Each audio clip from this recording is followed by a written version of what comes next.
the house for mortgage, and we gotta pay light bill. I'm like, yo, you do this every paycheck. See, I'm like, holy shit.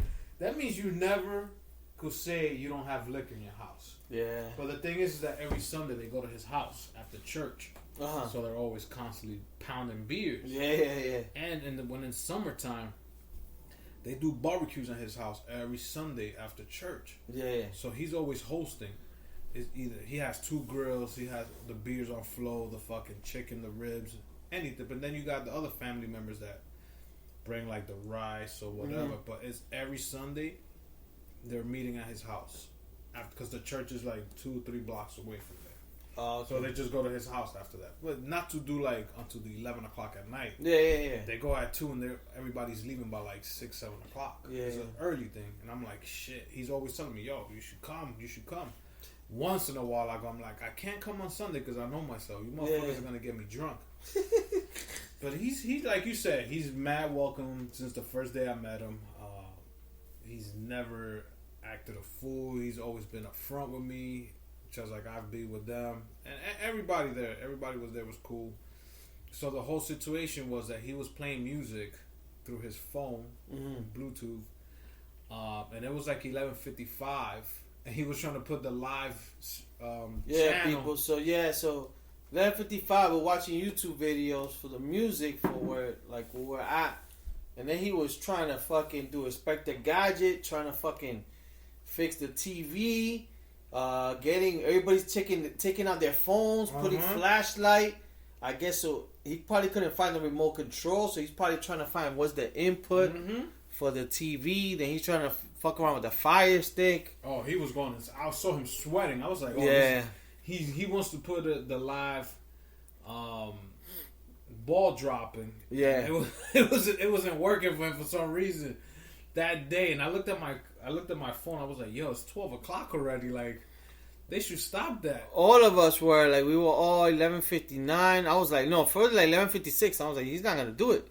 Then 11:58, and then all I know is about like, I thought we were gonna probably get it by 12, and then I see everybody hugging each other. I was like, say, oh my god, it's 12 o'clock already.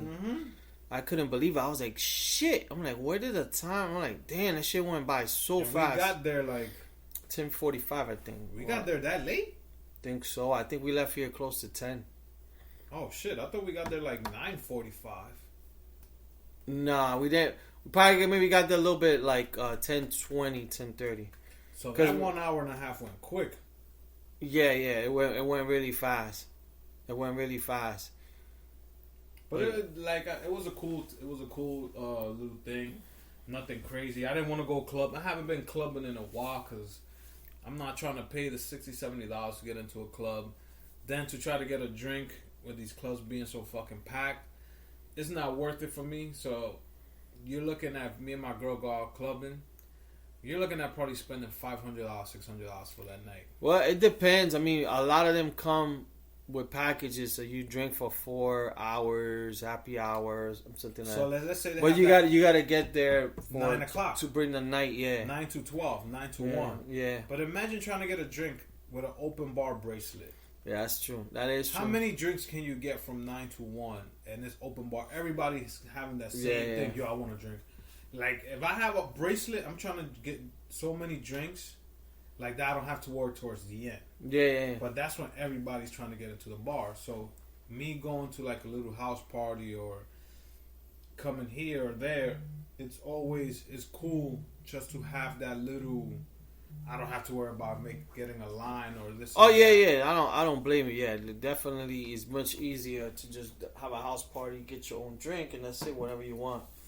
But I think I know. I think went 2-1 in Viva Margarita, and I think it was like from 7 to 1. They had the happy hour or whatever the case may be. I think with food too or something like that. Oh, okay, that sounds for good. Like $50-$60 or something like that. But yeah, man. I mean, that was pretty much like I said, that was New Year's Eve. We bought in the fucking New Year, the Chuleta brothers. Yeah, man. Now it's fucking 2020. We fucking got to get ready for. Trying to see if we could plan a cruise or something. So I think I told Milton or any of our friends, if we do plan one, we'll definitely let you guys know. See if you guys want to come through and shit. That'll be fucking cool. Yeah, because it'll be better if it's a lot of couples and shit like that. So it'll be fun. But I was checking one today. It was $9.09 per person, but it was like the 60 off. Mm-hmm. So it was coming for 2 people. It was like 12. Mm-hmm. But it was even from Bayonne. Oh, the Royal Caribbean. Yeah. But yeah. like you said, Joni's going to the Bahamas. My girl's never been there, so I was like, yo, I've been there. I won't mind. I wanted to do the other one, but I'll talk. We'll talk offline. I spoke to some guy from Carnival, and I'll tell you. But yeah, man. The one thing. This is something stupid that I was thinking about when I was in Romania, because you got time to think. So, what do you think is hip hop's biggest contribution? Like throughout the years. I mean, like hip hop. I don't mean the music. Like the fashion. Yeah, fashion. Fashion, because everybody copies that. Like even if like. So picture like 10 years ago, back when it was 2010, 2009. Mm-hmm. The whole big thing was everybody wearing a jersey. Yeah. Right? It don't matter if it was football, baseball. Yeah. I never saw a soccer jersey in the video, but then everybody wanted to wear a fucking jersey with the hat. Then Jay-Z changed it and said, let me wear button downs with a hat. Yeah. And then what'd you end up seeing? Everybody wearing jeans with button downs and a fucking hat. Yeah. Do-rag was always still around, but that came from hip-hop. Hairstyles like cornrows and fucking dreadlocks. So I think that was my biggest thought. So I was in Romania, and when I was in Romania, like I saw, like fades, and I'm like, yo, I'm like that one. I'm like they probably you could tell they got the fade from out there. Like it's not that good. But then there was certain place, even Amsterdam or Ireland. That's just one thing I noticed. I was like, oh shit, man. I'm like, whoever. There was one guy, I think it was Ireland. I'm like, damn, this guy must have a good barber out here. Okay. I'm like, I wonder who's like, because he had a good fade. And I was like, man, I think that's hip hop's biggest contribution. What, hairstyles? The fade. Yeah. Because even like in business, a lot of them get tapers now. Oh, like a little tape up? Yeah. Even like co-workers that like, if they're a mix of like old but not too old. Yeah. A lot of them get like tape-ups. Like they get like that's even if you go to the hairstyle here in Cliffside Park, like they mostly cut with fades and stuff like that. But a lot of times I see a lot of blanquitos that go in there. But you're like, oh shit, this guy got a fucking like model hair.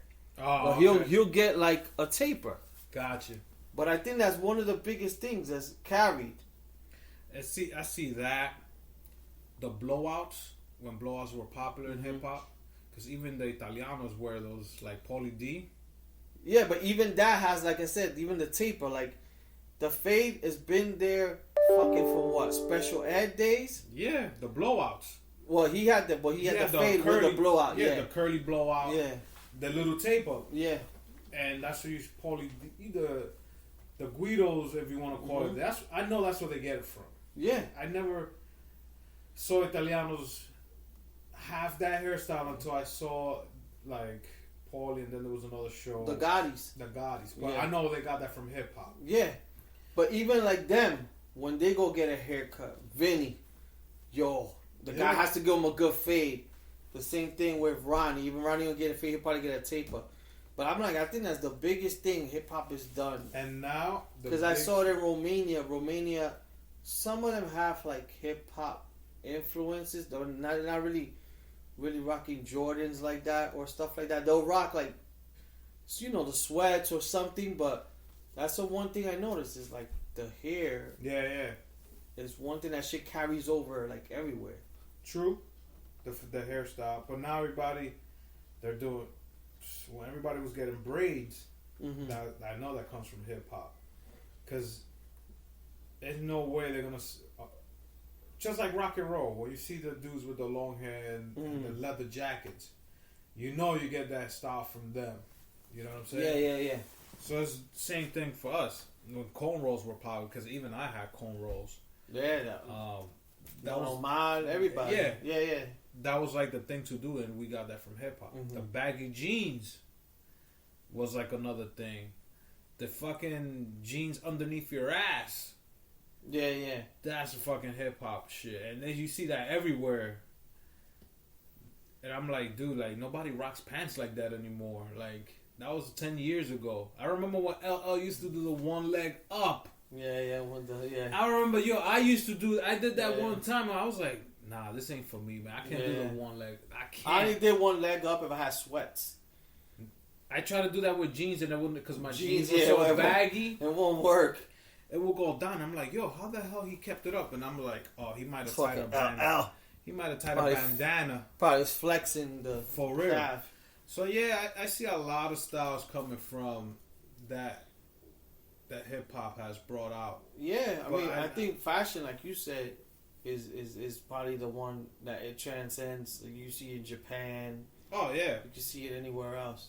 Everywhere, even if you go to fucking DR. Yeah. Or Colombia, the way they dress, you'd be like, yo, that's hip hop. Even if it's not hip hop that we listen to, but they see in a dembow video, reggaeton, but those performers are taking it from the hip hop community. Yeah. So it's fashion. Doing a 360 regardless. Yeah. So that's like the cool thing about it. And you could look at people, oh, he's fake, he's no hip hop, but you really can't say, because he don't listen to hip hop. He's just saw the hairstyle. Nah, man, it's no longer that anymore. It's just you go with the culture. You go with what the style is at the time. Yeah, you'd be surprised, man. There's a lot of people that I know that you think they don't know hip hop. Like I have a coworker of mine. You look at this guy. He looks like the guy that used to date Jessica Simpson, the quarterback for the Cowboys, Tony Romo. Yeah. He looks like a Tony Romo type of guy. But this guy knows all of Jay-Z's lines. He knows fucking Eminem lines.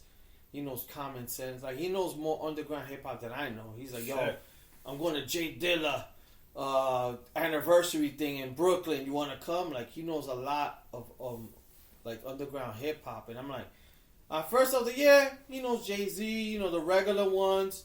But he don't know this. But I'm like, damn, this thing, he knows all this shit. He knows Fushnikins. I'm like, what? But it's like skateboarders also. Yeah. We just see them as skateboarders, but they sometimes know more hip hop than regular head, because they're doing that, and they didn't know the underground hip hop that we don't know, because that's their world. It was like the movie I saw, mid-90s. Yeah, mid-90s. Yeah, I saw it. And you could tell that movie was highly thinged by hip hop. Yeah. And skateboarding. And those two worlds were always together. You know what I'm saying? Because I always saw the skaters in Washington Square Park when I used to go hang out on the Ville. And you could tell that they were influenced by hip hop. So it's a mix of both, which is cool though. Like I like when you can mix two cultures or two things like that. So I do see where hip hop has influence, not just in styles, but like in different other things. You know what I'm saying? Yeah, no, hip hop has, like, and I try to look at it more like if I travel outside, like somewhere like that you wouldn't think would exist. I mean, DRPR, you could exist because we're all kind of minorities, so we're all pretty much at the same level. But like when I was in Romania, Ireland, I'm like, let me try to see what kind of styles these people got here. And then like even in Ireland, I went to like a Spanish spot, and it's like a lot. Yeah, it was Spanish people there, but there was a lot of like people who were from Ireland. Yeah. Fucking around with Bad Bunny. You're like, holy shit. Yeah. And even my daughter, when she was in Italy, she told me like, yo, Bad Bunny, everybody knew Bad Bunny like in Italy. Yeah. And I was like, holy shit. And then a lot of the artists that she told me were you could tell they're kind of doing hip hop, but their style